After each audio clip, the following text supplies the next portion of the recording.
Bonjour les élèves! Aujourd'hui, on va parler des fractions irréductibles. Qu'est-ce que c'est une fraction irréductible? Bien, en fait, on peut comparer les fractions irréductibles aux Gaulois du village d'Astérix parce qu'ils ne cèdent jamais devant les Romains malgré toutes les tentatives que César peut avoir essayées. Dans le fond, qu'est-ce que c'est une fraction irréductible? C'est une fraction dont on ne peut plus réduire le numérateur et le dénominateur par le même nombre. Souviens-toi, quand on faisait des fractions équivalentes, on pouvait multiplier notre numérateur et notre dénominateur, ou on pouvait aussi diviser notre numérateur et notre dénominateur. L'important, c'était que ça soit par la même quantité. Une fraction irréductible, j'arrive pas à faire ça. Je n'ai aucune quantité qui est commune au numérateur et au dénominateur. Tu en as des exemples devant toi. Une demi, 9/4, 3/4 et 4/7. Comment est-ce que je peux faire ça? Bien, je dois vérifier par quoi se divise par quoi se divise mon numérateur et mon dénominateur. Dans le cas de la fraction 1/2, notre astérix super puissant, bien, dès que j'ai 1 dans une fraction, elle est irréductible parce que 1 ne se divise que par lui-même et tu sais bien que 1 divisé par 1, ça donne 1. Donc, on tourne en rond, notre fraction ne changera jamais. On va vérifier un autre exemple. On a notre obélix avec 9/14, pardon. Bien, attends, 9, ça se divise par quelque chose, ce n'est pas un nombre premier. Donc, je vérifie. 9, je peux le diviser par 1. 9 divisé par 1, 9. Je peux le diviser par 3. 9 divisé par 3, 3. Ou je peux aussi le diviser par 9. 9 divisé par 9, 1. Ah, j'ai peut-être des options. Je vais vérifier maintenant mon 14. 14, évidemment, je peux le diviser par lui-même, par 1, pardon. Donc, 14 divisé par 1, 14. Je peux aussi le diviser par 2. 14 divisé par 2, 7. Je peux donc le diviser par 7. 14 divisé par 7, 2. Et 14 divisé par 14, 1. Merveilleux, on se dit, je n'ai pas de fraction irréductible.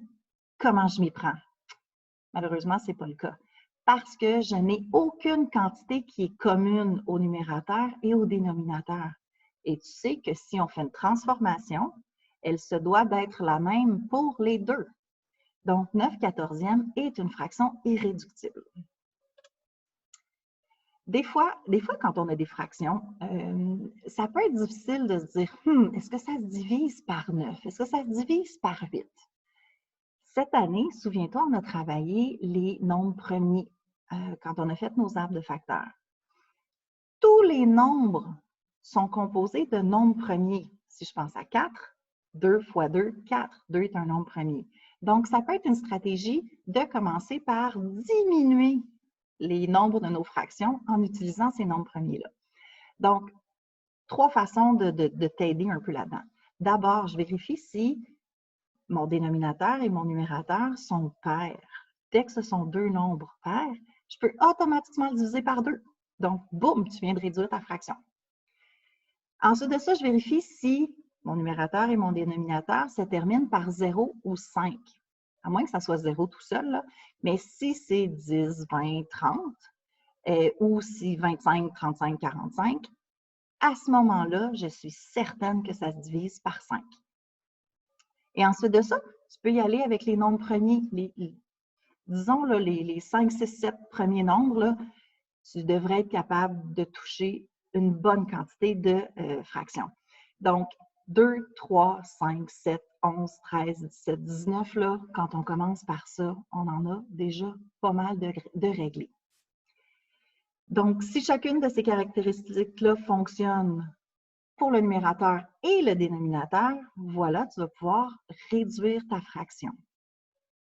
Donc, est-ce que dès que tu réduis ta fraction, elle est irréductible? Non, tu vas devoir faire cette étape-là jusqu'à ce qu'il n'y ait plus de quantité commune aux deux. On en fait un exemple ensemble.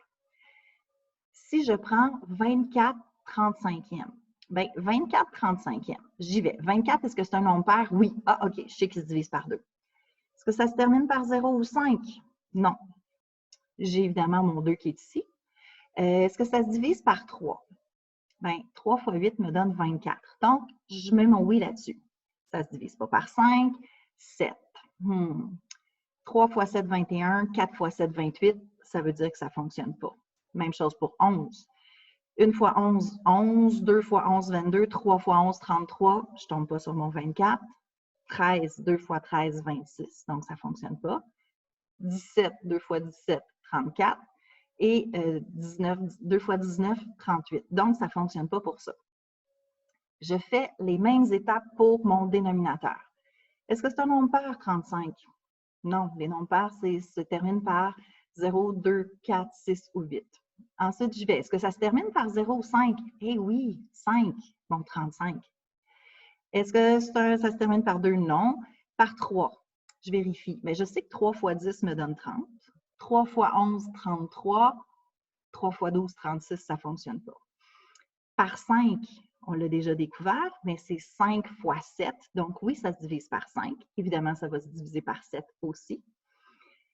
Mon 11, 3 fois 11, 33. Donc 4 fois 11, 44, ça ne fonctionnera pas. Même chose pour le 13, le 17 et le 19. Je n'ai aucune colonne pour laquelle j'ai un oui dans les deux. Si je regarde ici, il n'y a pas de oui nulle part. Ici, ben, pas nulle part, mais je n'ai pas de oui au numérateur et au dénominateur. Même chose ici, et jusqu'à 19. Cette fraction-là est donc une fraction irréductible, même si je peux trouver des quantités par lesquelles diviser le numérateur ou le dénominateur, mais pas les deux en même temps. J'y vais avec 36/64e. Tu vois, j'ai déjà fait le travail en avance pour toi. Oui, c'est un nombre pair. Non, il ne se divise pas par 5. Oui, donc, il se divise par 2. Et j'ai continué les quantités. J'ai fait la même chose pour 64.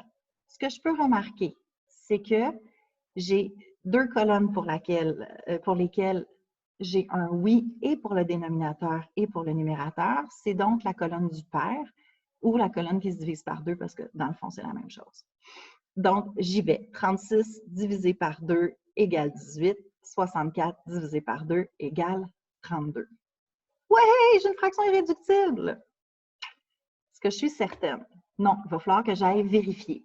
Donc, je recommence ma démarche. 18 32e. Pour chacune de mes colonnes, je suis allée vérifier si je pouvais diviser 18. Je remarque encore une fois que mes deux nombres sont pairs. 18 se divise par 2, 32 se divise par 2. Ça veut donc dire que j'ai au moins cette possibilité-là. Et si je regarde toutes mes autres colonnes, ben, j'en ai pas d'autres possibilités. Je vais donc refaire la démarche avec 2. 18 divisé par 2 me donne 9. 32 divisé par 2 me donne 16. Oui! Fraction irréductible. Ben non, je ne suis pas certaine encore. Je dois continuer ma démarche. J'y vais avec 9/16e. Est-ce que 9, c'est un nombre pair? Non. Est-ce que ça se termine par 0,5? Non. Il ne se divise pas par 2. Oh, il se divise par 3. Ça va. Il ne se divise pas par 5, par 7, par 11. Là, ça ne va plus. 16, c'est un nombre pair. Génial. Est-ce qu'il se termine par 0,5? Non. Est-ce qu'il se divise par 2? Tout à fait. Par 3? Non. Et c'est non pour toutes les autres colonnes. Comme tu peux remarquer, dans aucune des colonnes, est-ce que j'ai un oui pour le numérateur ou le dénominateur? Ça veut donc dire que mon 9/16e est une fraction irréductible. C'est notre fraction gauloise, notre astérix de la fraction. On ne peut plus la diminuer pour qu'elle soit avec des nombres moins grands.